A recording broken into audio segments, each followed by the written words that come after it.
mobisector.com. Влез още сега и разгледай неустоимите оферти. Как се казваш? Адриан Теренце Михайси Кратко Рачев. Адриан Рачев, румънец. Георги Енчев Енчев, също като дядо. Георги Енчев Енчев. На колко години си? 24. 44 вата. 23. 43, примерно. Първото нещо, за което се хващаш сутрин. Отвивам се. Четката за зъби. Четката за зъби. Къщата на кучето ми.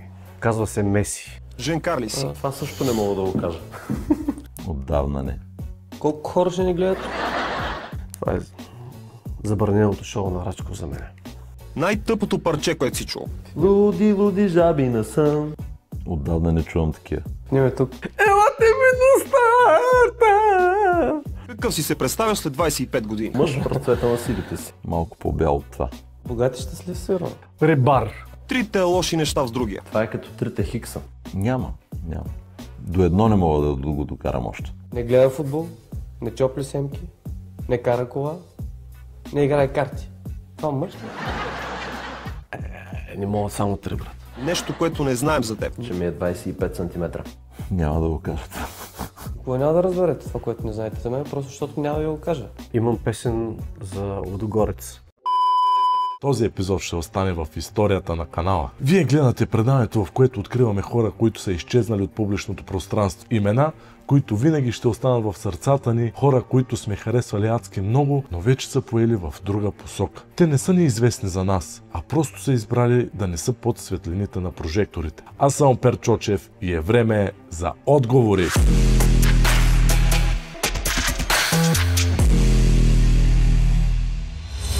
Скъпи приятели, има гости и епизоди, които винаги съм искал да направя. Чета всичките ви коментари и виждам, че има гости, които много държите да ми гостуват. Както виждате, за всичко хубаво се чака. Особено този епизод го чакам повече от година. Кеф. Днес гост не е един, както обикновено, а са двама. Хора, на които адски много се възхищавах. Бях жесток фен и знам всичките им песни наизуст. Предполагам, повечето от вас са на същото мнение. Тяхната кариера започва в средата на 90-те години, като за нула време превземат българската сцена. През всичките тези години те създават много хитове, които се слушат и до днес. Шатрата.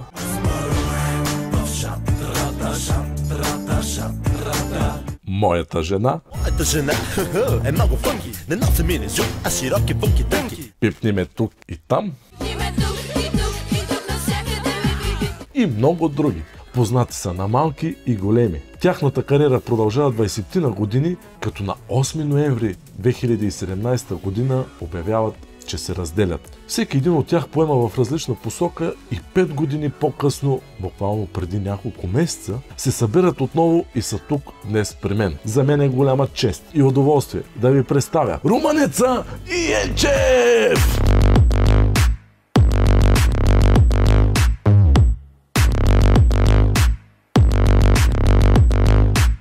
Така, искам като истински инфлуенсър да го направиш. Пръсна ги. Сега дай аутрото и да си ходя. Това е една история без начало, без край, съответно без среда. Обаче не сте се променили. Горе-долу сте същи, само прическите липсват. Как бе, си имам прическа. Ама преди правихте едни линии. Да, си и други прически. Приятели, останете до края на видеото. Това видео ще е брутално. Убеден съм. Това, което ще видите до края на видеото. Както обикновено, първата част от епизода е реакция на самите тях. Как стартират със своята музикална кариера и ще си припомним всички техни хитове. Аз съм супер добре. Втората част от видеото ще потърсим отговорите на това. Каква е причината да се разделят? Не сходства характерите. С какво се занимават в момента? Нищо, аз се провалих. И още много други интересни нещица. За да не ви издам, просто останете до края на видеото. Приятно гледане!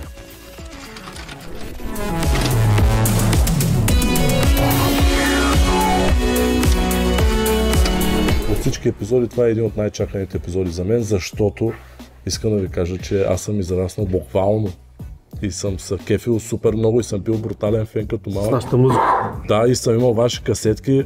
Първото, което искам да ви кажете, как се събрахте вие двамата? Защото аз имам информация за първата ви песен. Не ме познаваш или познаваш моя стил, а то винаги важен, без него си ти уникален. Това е първата, но тя звучеше и по друг начин тогава. 97-ма, имам касетката тогава, на лента записвахме и бяхме дали много пари за лента, защото нямаше друго. Сещаш се колко сме възрастни така? Ама вие тук още римата държите. Аз искам, още от тогава почва вашия стил. Аз пък мога да бъда между вас. Аз съм тук и там, тук и там. Не знам, хей, може би тук, може би там, седи се сам. Тия повтарянки на думи и такова. Скороговорки, Да. Васил Върбанов в радио Тангра му бях закарал. Записали сме 3 песни. А то Тангра беше рок, нали? 20 кинте ни първия студиен запис, за който записваме 3 песни. Мене ме познаваш. Не ме познава и моят стил, а той е винаги важен, без него си умил. Мухата и... Аз съм твоя Господ, слушай ме сега. И пипни тук, мисля. Без дублажи, рязане и така нататък от първия път, защото такъв е бюджета. Румънец имаше един съсед, който имаше много джаз и той беше там някакви семпли, такива джази беше набарал. И първата песен наистина звучеше като US3 Cantaloupe, да кажем.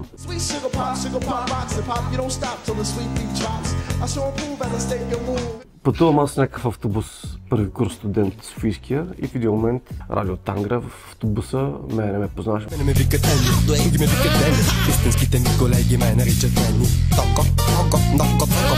И аз в автобуса и така електричеството минава през цялото ти тяло и почваш да се оглеждаш. То никой не те разпознава, нали, защото това е първо пускане, обаче за мен беше толкова... Минута след минута, час след час, ти винаги би искал да бъдеш с нас. А вие как се събрахте? Тая история, не ли знаеш, тя е много стара. Играли сме някъде баскетбол, знаем се той Енчев, аз съм румънеца и в един момент просто се пресрещнахме. Той тъкмо беше напуснал по някакъв начин Амнистия. Нали, той от Амнистия беше, 95-та година албума Беглеца. Вървя по тротуара, лапно съм цигара, търся някой черен да ми изяде шамара. Голяма банда, голям албум, който не го е слушал. Нали, и беше страшен възход, нали, на хип-хопа. Мене ме изгониха от Амнистия, защото не можех да казвам мъра. Наистина? Да, казах ха. Даже в първата ни песен, съответно мога да кажеш румънеца, кажеш румънеца. Е голям проблем. После се научи, виж, човек, като има някакво... Мога да науча всеки за една седмица. Но той много ме хранеше и аз много... Това беше такъв комплекс. И след това аз изгонен срещам румънеца. Той отива към математическа гимназия, аз отивам към езикова гимназия, му казвам, искаш ли да правим група? Той каза добре и се тръгнахме в различни посоки. Това беше целият разговор. Добре, край, това е. И се разделихме и така. Но тази история сме разказали. И така стартира общо. Да. Пускате Не ме познаваш. Румънеца и Енчев след теб сега е песента, няма да излезе от твоята глава. Даже с тази песен участвате в фестивал, в която пък Лили Иванова ви връчва награда. Тогава беше вайрал много, нали? Ако сега мога да кажеш вайрал, тогава това беше вайрал. Който го чуеше и каже, вау, какво е това? Защото имаше едно бързо там.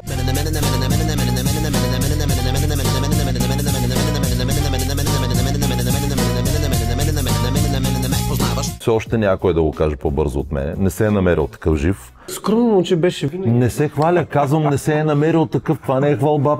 I'm fast as fuck, boy. Ние тук искахме да сме най-бързите рапъри. Като направихме няколко песни с такива скороговорки, решихме, че това е тъпо, защото никой не можеше да си го пее. И публиката седи и гледа. И какво е накрая на парчето? Изтупват кифтетата. Да бъда с мен. Танцува най-желаната жена. А за Лили Иванова печелим първия фестивал в Добрич, той е за млади таланти. Сарандев, Добрич, да. Страхотен фестивал беше. Обърни си бузата за малко. Това според мен е въпросната целувка от Лили Иванова, според мен. Ти си целуната от Лили Иванова. Да, бе, Някой от папата ти от Лили Иванова. Трябва да направим песен с нея. По принцип, да. Получавате награда, трето място, Златен Орфей. И моят стил, той винаги важен, без него си умил. Ние отиваме човек с балет. Ние сме прено 6-7 човека. Много сериозно. Обаче аз чакам отвън и пазя багажа, нали? Аз най-много за това ставам, за друго не ставам. И по едно време то ми писа, защото те 15 минути ги нямат, нали? И аз имам някакъв прак на търпимост. И гледам някакви хора там седнали, поръчали си кафенца, швепчета нещо, си говорят. Може ли, извинявайте, тук само да наглеждате багажчето, аз сега ще дойда. А те нашите седнали си гледат, нали? Репетицийката. Влизам аз вътре, гледам ги, видям какво става, тук чакаме си реда, еди какво си, нали? Пък аз съм вън с багажа. По едно време шефката на балета сеща и вика, багажа, и викам, отвънка ги пазят тая едни хора. Симпатия струва ми се, няма да откраднат нещо. И тя по едно време поглежда и се плесна по челото. Леле, знаеш кой е това, бе? Викам, не, кой е? Това е Данчо Караджов от Сигнал. Сериозно си накарал човека да пази Човек, той не познава никого, разбираш ли? Ма чакай, какъв е проблема Данчо Караджов да ми пази малко багажа, докато вляза да вие какво става? Единственият човек, който познавам на този Златен Орфей е Кичка Бодорова, защото майка ми се казва Кичка. Нито съм фен, нито ме интересуват нейните там гръцки истории, нали? Между другото, Данчо, сме големи приятели. Много готин човек, страхотен, просто винаги е бил много земен, уникален и това се уча и аз от големите звезди, че да си голям, нали, хората да те харесват, да те уважат, трябва да си много земен, здраво стъпил на земята и да знаеш какво правиш, какво говориш.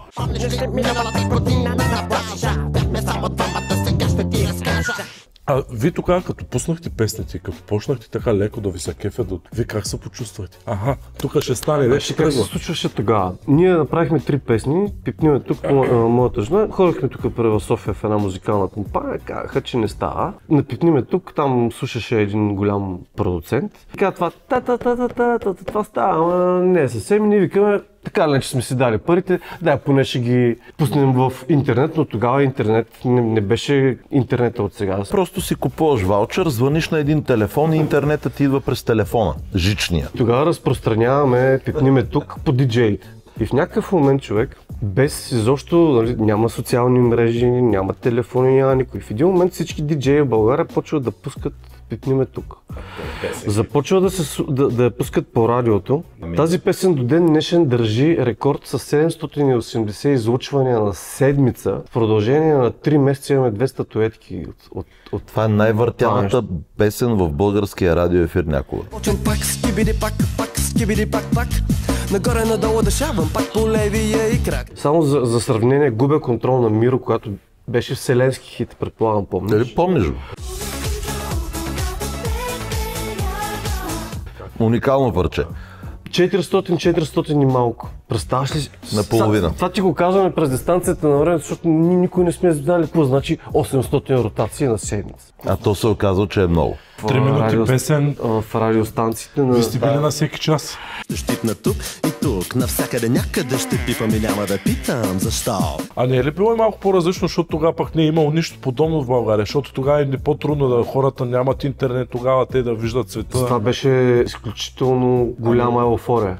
По-интересното е, че ако искаш да си намериш нещо, го намираш. Може да няма интернет, обаче звъниш на това, търсиш ония, намираш си я песента, чул си някой ти е казал, чул си я някъде, веднага си я намираш. Аз чувствам се като Не ти трябваше интернет. Википедия, бе, това предаване. Човек, всичко съм извадил. След това интервю ще я поканят при Мондио, пред Стеридис. А ако искате ни дайте кой, тя ще ходя, ще разказвам за вас. Да, Най-добре. ти си се подготвил. Не, аз мога всичко да говоря за вас. Не бе, ми е зле, аз съм супер добре. А разкажете ми за клипа. Той е супер як клип. Това беше първата песен, която е само с жени. Това беше тогава революционното. Около 30 момичета събрани на Не, едно място. 40. Аз ги броих 37 са реално. Не е тук 40. Близо е. Виж тия фиати тогава, Ферарито на бедните.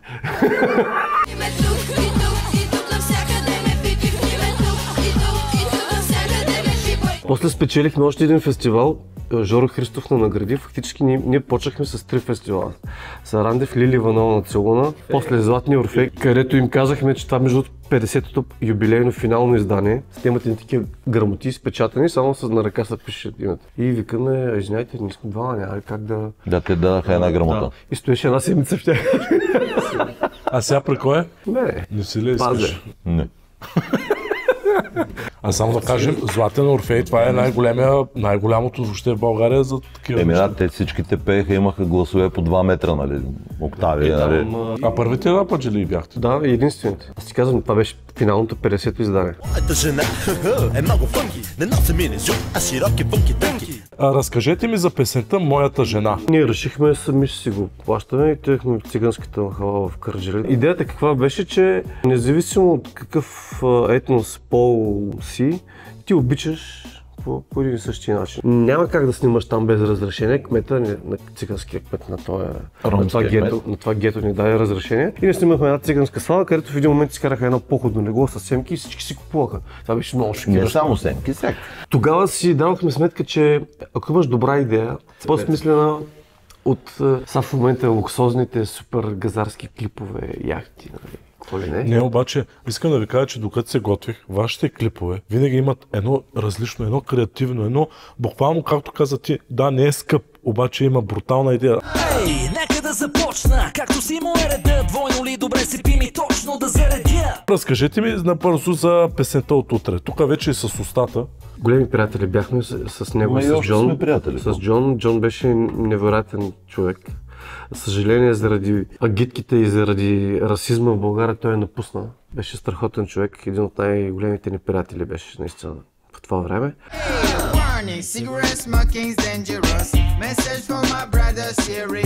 Готина песен беше от утре, още взето класическа тема, мъжа какво обещава и какво всъщност прави.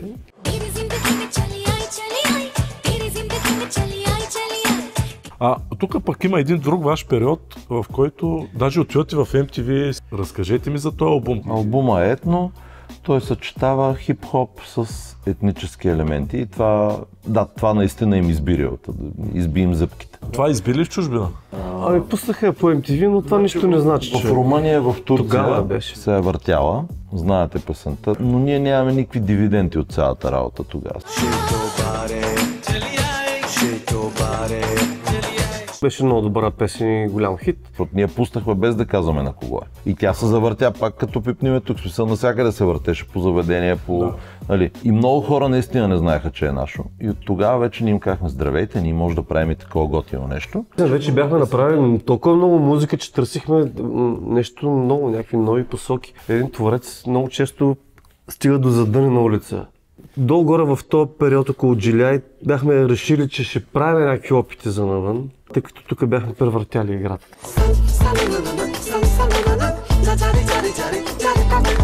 Това е първата песен снимана в Дубай. Това става дума за коя година, Роман? 2006-та? И 5.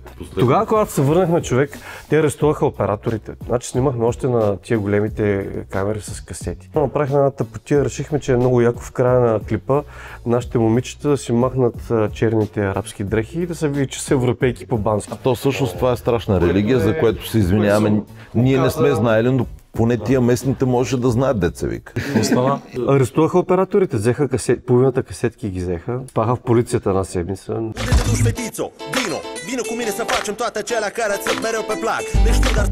А как ви приемаха в България? Шокиращо и двете песни Джиляй и Сансана, които, нали, не са типичните бей хип-хоп песни, бяха страхотни хитове. Мъж разведен, беден, не женен, безработен, потен. Разкажете ми за тази песен и за като цяло колаборацията ви с Слави. Това беше първи дует на Слави с рап изпълнител. Ние бяхме на турне заедно с него и бяхме много големи приятели, много се кефихме с сценаристите. Но тази песен наистина беше различна. Тогава след Джиляй и Сансана, тя в тази поредица беше след индийските ни миксове. Беше етническа хип-хоп смесен с български фолклор. Това е песента Сватба. Тежка сватба ще ти вдигна и свирачи 300 ще докара. И не искахме да интерпретираме, да смесим с хип-хоп. Песен. Супер яко беше, че и те харесаха тази идея. Сифона, най-големия смешник, ако той е рапър, аз съм ядрен физик, с глава на теле и тяло като на слон, гърба му е опрасъл като селски стадион. Това е едно от нещата, които винаги ще останат в историята на телевизията. Това нещо беше уникално, което направихте тогава.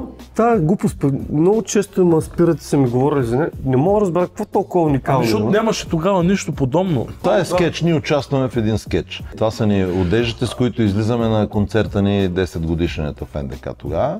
Уникални дрехи, наистина, правени по поръчка. Тогава напълнихме зала на НДК с много грандиозен концерт. Рачков участва, Любонейков участва, Тата, Джон дойде от Франция, различни балета. Иван и Андрей участваха и тогава целият концерт бяхме посветили на Уницев. Невероятен концерт.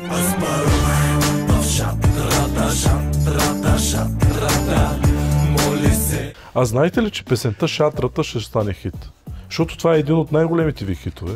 Тя се роди след турнето ни с Слави. Тогава се етапихме с поп-фолка по някакъв начин и това тратат, то се съдържа в самата дума. И за нас беше, нали, подигравка. Нали? Как хората го възприемат, нямам представа. Това се стана хит. Хайде, пусни ме да мина метър, не съм дала цар като Асен и Петър, не просто секс, момиче, това е поход. Вашите песни останат завинаги. Кавали. Що ми трябваше да тръгна за морето? Нещо ми говори спукано гърнето. Столичната. Червен фриер, чудя са дали да вляза. Тъй съм гладен, ма на кучешко ми вяза. Това пък са песни, които даже вие не участвате в клиповете, оставате цяло на Рачков.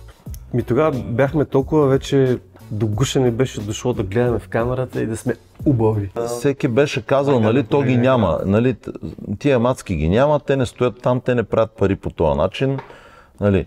И просто казахме, хора, има ги.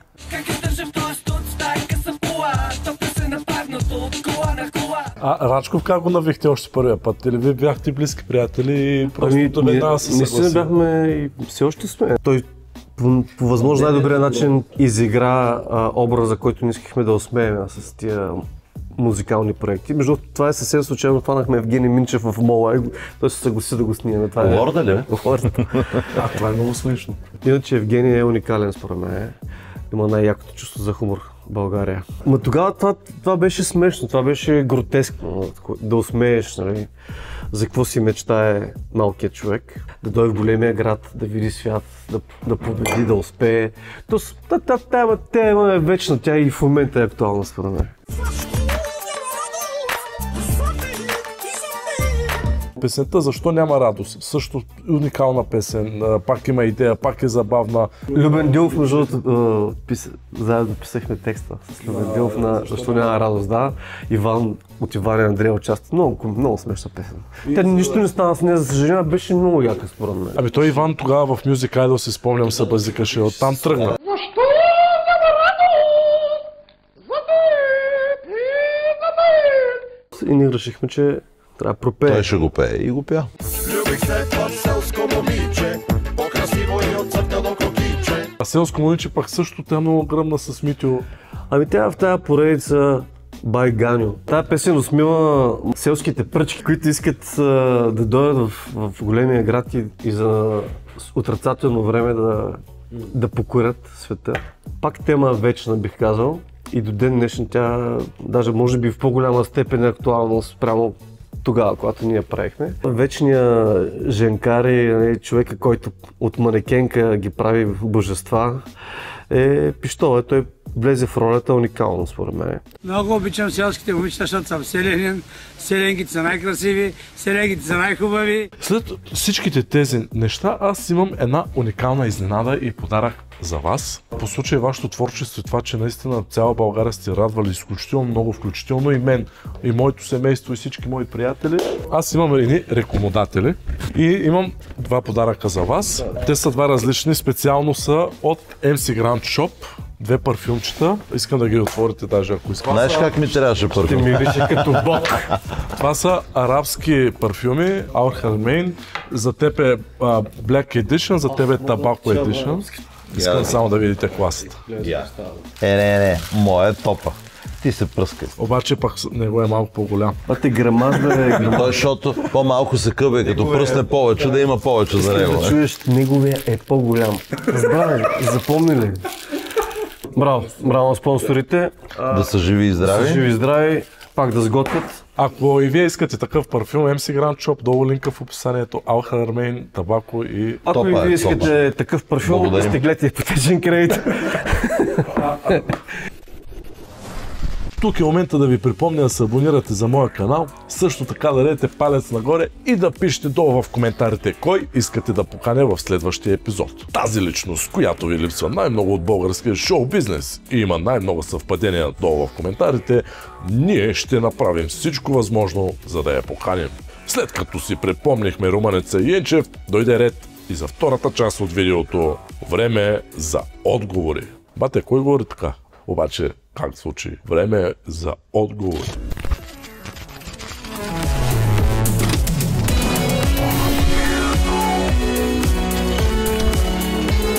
След толкова много години работа, защо дойде в момента, даже аз го намерих, статусът, в който вие обявявате: скъпи приятели, с една огромна болка ви съобщаваме, че от вчера група Румънеца Йенчев спира да съществува. Защо се разделихте? крайна сметка? Можете ли да кажете истина? Не сходства характерите. Виж човек, след 20 години брак, развод, много хора се развеждат. Вие реално точно 20 години, да. Тогава трябваше да празнуваме 20, даже имах идея как. Ето отпразнувахме го. Но Романец е виновен за това да се разделим. Най-вероятно аз съм виновен, нали? Той не е виновен, аз съм виновен. А ви даже не си говорихте 5 години и 2 дни. Буквално, да. Буквално не си говорихме. А какво правихте 5 години? Ами аз си продължих с музика в няколко насоки. В момента се занимавам с музика за игри. Много е яко. Много готино. Огромно удоволствие ми носи това. Другото, което правя, една нова бандичка си сформирахме, така за удоволствие пак, нали? Както сформирахме преди 20 години Романец Енчев, вече 25. Така сформирахме една банда за удоволствие, казва се Фолкустик, си правиме кавъри на световни парчета, единствено и само изсвирени с български народни инструменти.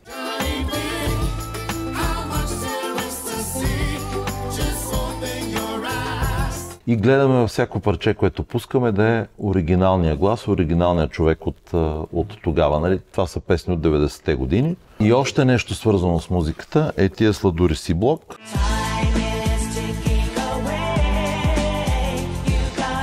Снап, знаете, Турбо би ми е брат-близнак от друга майка. И Down Low. На тия трите групи съм направил по едно видеошоу и навсякъде в Европа, където имат концерт, аз съм там, задкулисно и се занимавам, нали, и като тур менеджер и всичко останало свързано с концерта да мине гладко. Много готино.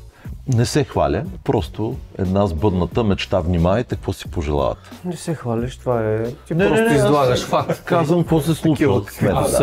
Енчев, ти какво се случи с теб? През тия 5 години. Нищо, аз се провалих. Ма и това е нещо, бе. Не е лесно там. Аз правих и фестивали кулинарни, мези, с името на града 4 поредни години. Правих си една малка верига от фастфуд пицерии по-скоро. В Разград?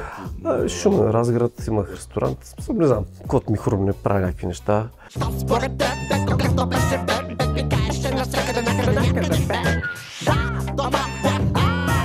Добре, кой направи крачката да се съберете и се чуете? Ти знаеш как ми звънна? Той ти звънна, ли? Да, звъни ми. Първо не ми дигна. Извинявай, нещо върша сега, не мога да... Има звъне и той ми вика, звъниш ми. Викам, човек, ти ми звъне сега. Не, ти ми звъниш. Викам, сега път това пък какво иска? Реших да го измайтапя, така че 5 години сме се чували. Като се чухте, как се почувствахте? Смисъл, сега не искам, нали, да звучи малко такова. За мен, честно казвам, за мен все едно нищо не е ставало 5 години, нали? Все едно е било вчера. Аз после го преживях. Защото 20 години не са малко. Виж сега, ние сме си делили залъка, преживявали сме всяки моменти на бедност и богатство, нали? 2 лева, 200 лева, 2000 лева, нали?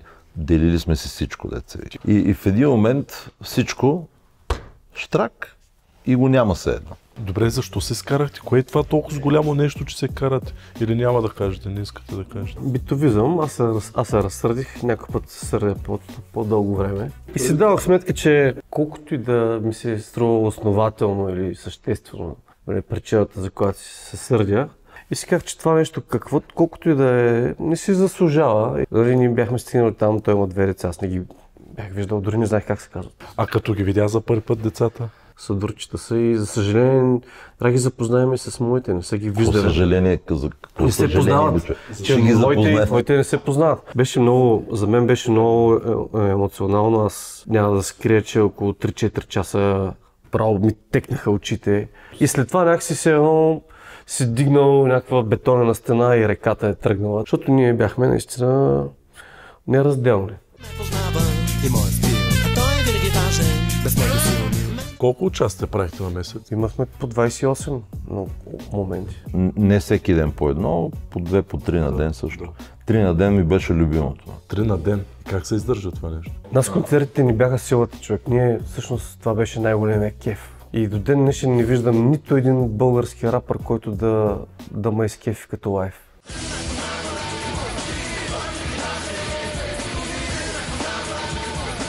Значи, вие не сте се карали с други рападжи? Винаги сме си вървяли по собствен път. Нашата музика, нашия път е много различна от тях и като музика, и като идеи, и като поведение. И просто ние с такива хора не делим нищо реално. Да. Ние си имахме наша ниша. И бяхме брутално добри на живо. Не знам дали сме чак толкова добри в студио или като хитове и прочее, но на живо много умеехме да правим страшни концерти. Излизаме, газим и си тръгваме.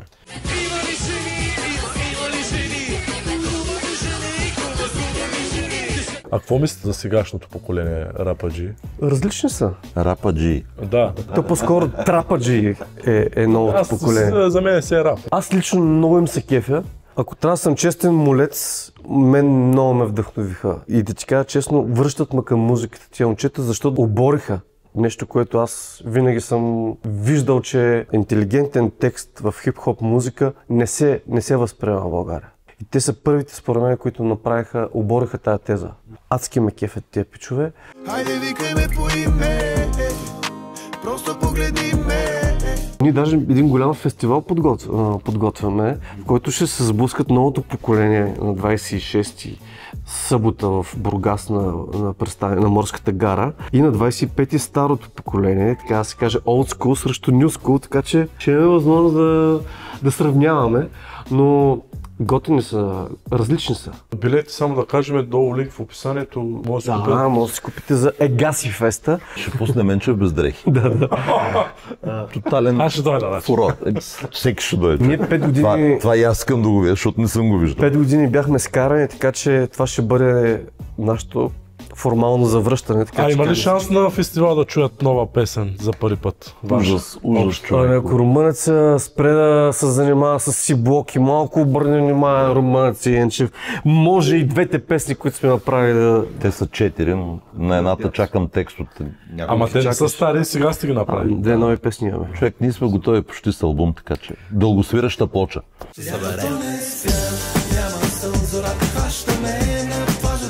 Усещате ли уважение от младите рападжи към вас? Те много нас винаги са ни гледали като някакъв много софт вариант на хип-хоп музика.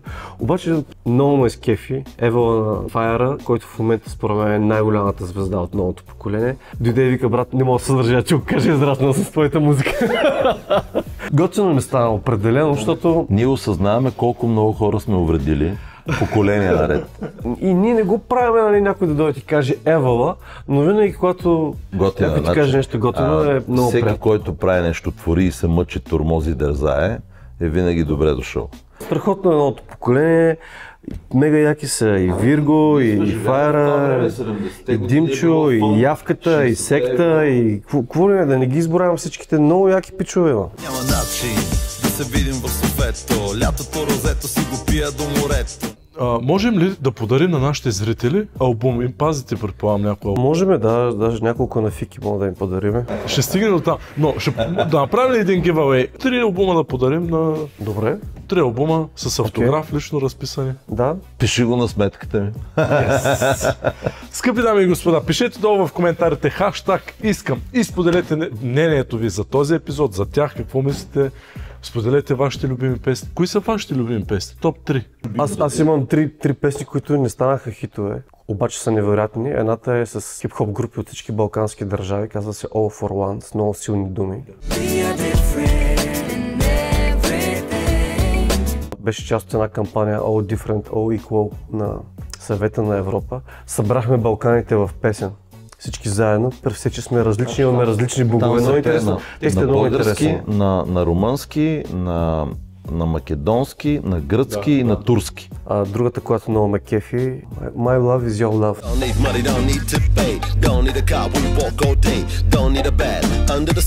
Също много яко парче, което, за съжаление, не видя бял свят. И тази, когато завършихме концерта с Мартин, който в момента е страхотен танцор, той беше детенце от един дом за сираци и направихме песен с 2 речица от един дом. Това ти говоря за 2006 година. Твоите кои са? Може да изброиш? Поне 3. Да, аз ще кажа пък тия другите, които пък увредиха поколение наред. Пипниме тук. Шатрата.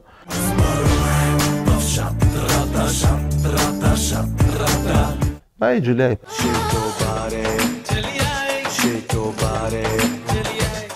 казахте тази песен "Пепни ме тук", изключителен гръм стана. Искам да ми кажете вашето мнение. Бисер Кинг, те Фики и другите направиха тази песен "Щип, щип, доп, yes, yes, yes", но тя стана голям хит и точно пък има от ваша песен.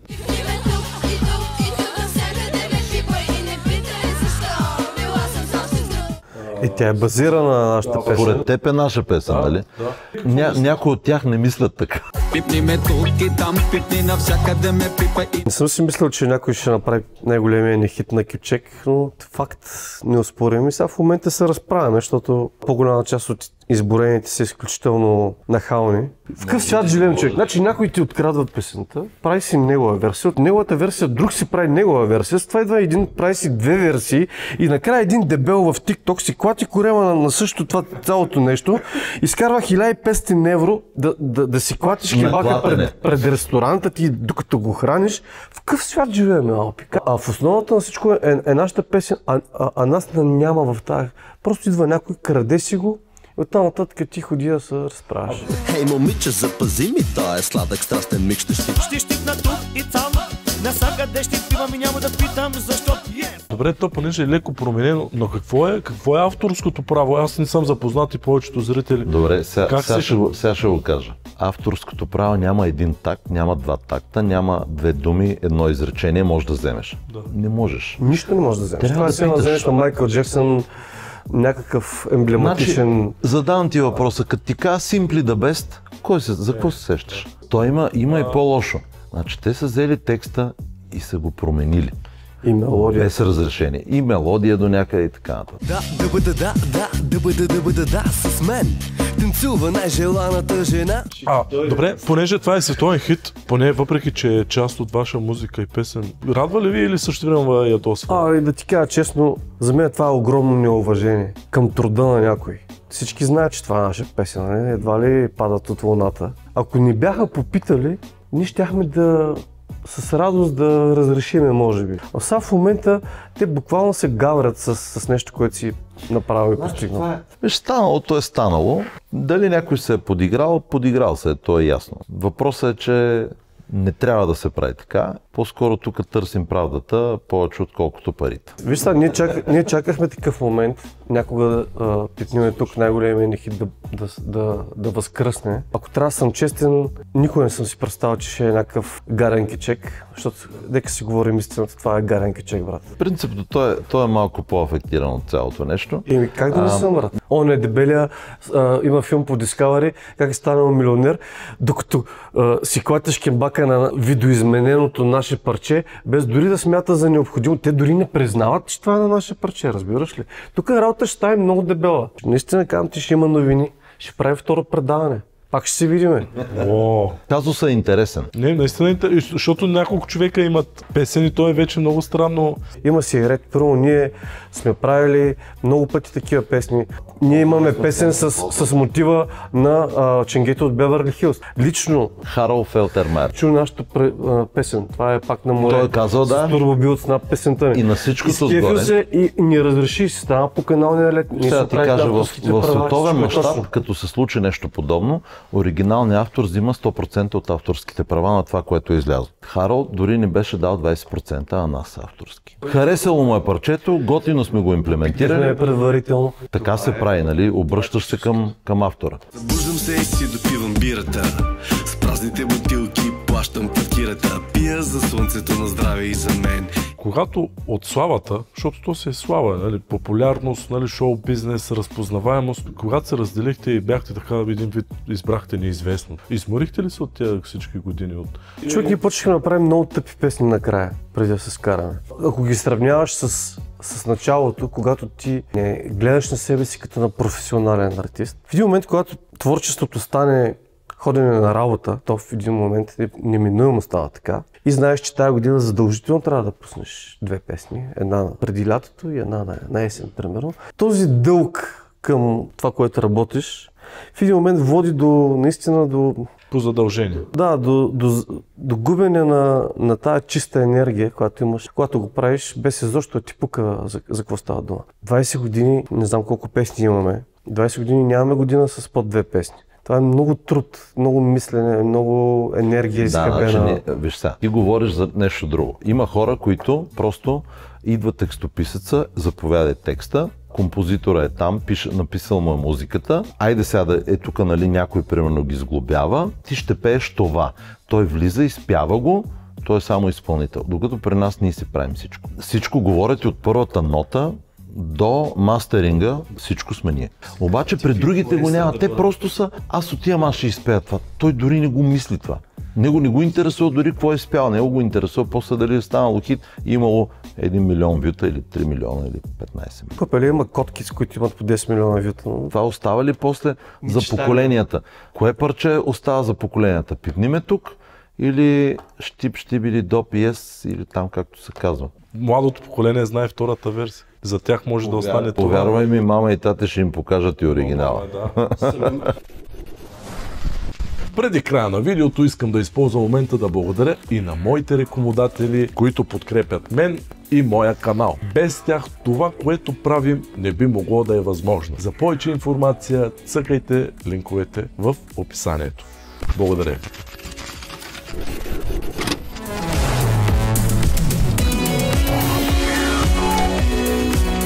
Добре, а какво ще стане с Румънеца Енчев сега? От какво следва при вас? При всички положения ще се създава нещо, няма да се руши. Може да направим трио, може да направим песен. Ще съжаляваш, ще ти провалим кариерата. Имаш много последователи. И ти си грозен, така че това е нещо, което ни свързва. Да, можем да... Вижте, за мен ще е връх. Сега за вас може да е... Но за мен... Не, за нас ще е връх, за теб няма да е връх. Искам да си пак в трактора. Човек, къде го намерихте този ламбо трактор? Това е брутално. Добрич. Така ли? Да. Яко е. Виж, твоите неща тръгват от Добрич. Как ни целиш направо в сърцето? Едно село там до Добрич, уникално място. Пак много село. Да, и небето е много хубаво. Гледам клипа. Сериозно предложение е за песен? Или не, ти сега ще искаш мешап? Аз на всички предлагам. Ти ще искаш някакви извратени неща. Аз не знам, нали, ние сме готови. Ако вие съгласите, за мен ще бъде чест. Искам да ви кажа, че ако някой беше преди 20 години, когато съм ви слушал на касетка и някой ми е казал, че ще седна и ще се видя с вас, истински нямам повярвам. Наистина, за мен е огромна чест. Чакай да го кажа, защото е много хубаво. За мен е огромна чест, че се запознахме, че сте на мен на гости. Човек да си жив и здрав, това е най-важно. Наистина. За мен е чест. Кати, не можа да ми стане хубаво като на Ванко едно, но направим. Толкова можем. На мен ми хареса това, което каза, аз го разбирам. Преди 30 години някой, ако ми беше казал, че ще познавам C-Block, Snap, Download, Dr. Alban, Hathaway, всичките тия 90-тарски, с които ние сме израснали. Аз сега ги познавам и си говорим. Това аз ще да му кажа, бате, завърти се и си тръгвай по-бързо. Пишете долу в коментарите вие, ако преди 20 години бяхте какво си. Ако сте какво си, кажете какво ще бъдете. Хаштаг искам и 3 от вас ще спечелят албум, лично разписан от тях. Уникално. Да благодаря на Румънеца Енчев. Още веднъж живи и здрави, всичко друго е суета. Кой пак кола кара? Нищо не разбрах. Това песен е откраднал, суета е. 25 и 26 е Гаси Феста, Морска гара в Бургас, а ще се видим на най-голямото хип-хоп събитие. Уникално. Аз ще бъда там, те ще бъдат там и много други. Всичко добро. Живи и здрави!